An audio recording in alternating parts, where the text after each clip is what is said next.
Africa Content TV.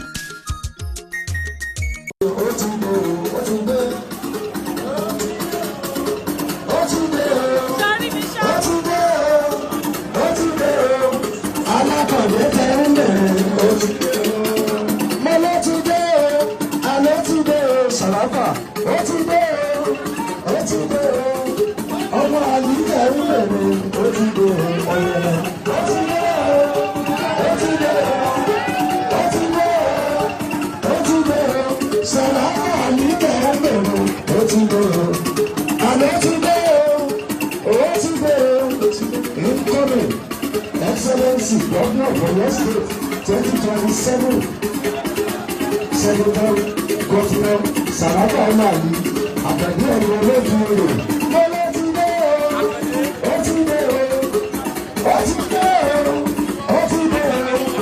Saraba tó ń bẹ̀rẹ̀ àdúgbò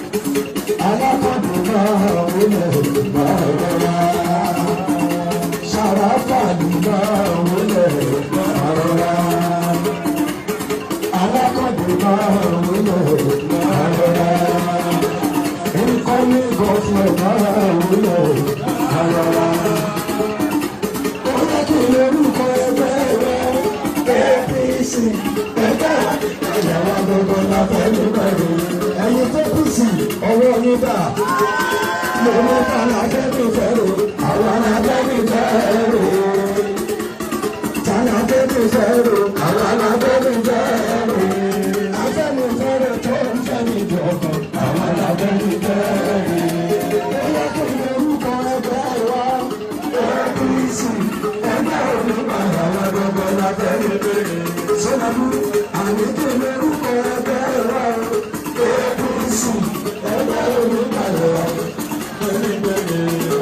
Ẹ̀kọ́ ta lórí tó lè ṣe àwa ni Sàràfà ló lè ṣe àbúrò lè ṣe Sàrà lè ṣe àbúrò lè ṣe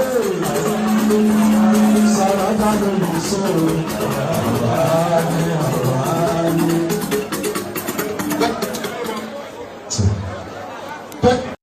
Myself as the Deputy National Officer of APC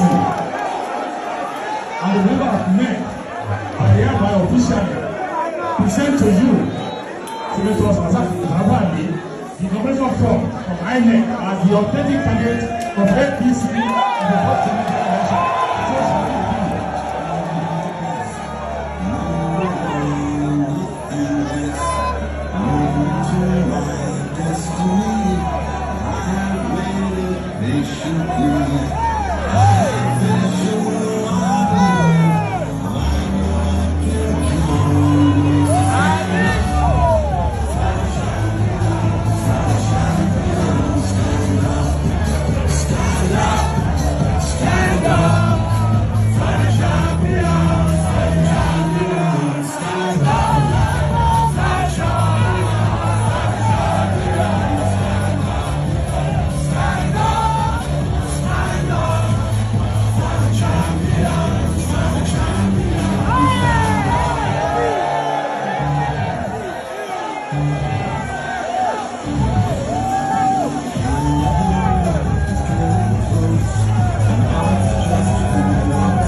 And the state chairman of Agri Party and the national officer here on behalf of the national chairman of our party.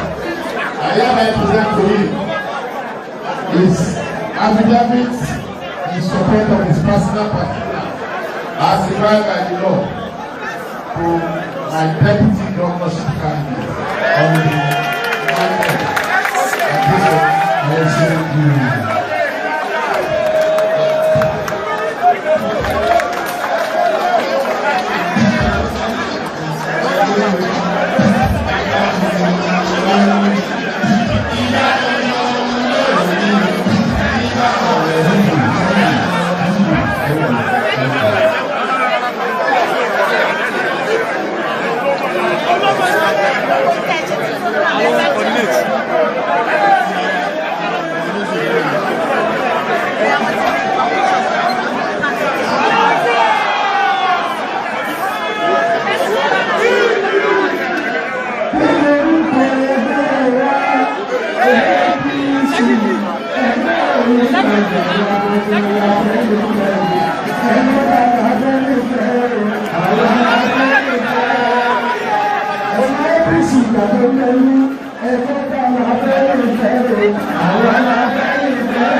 Thank you very much.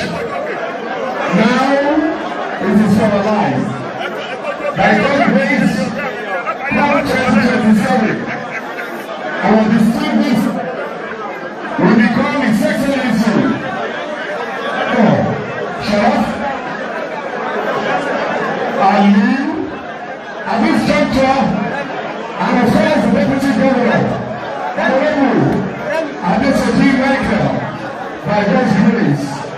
By God's grace. Now for the vote of thanks, let me call on the Secretary of the Great Party.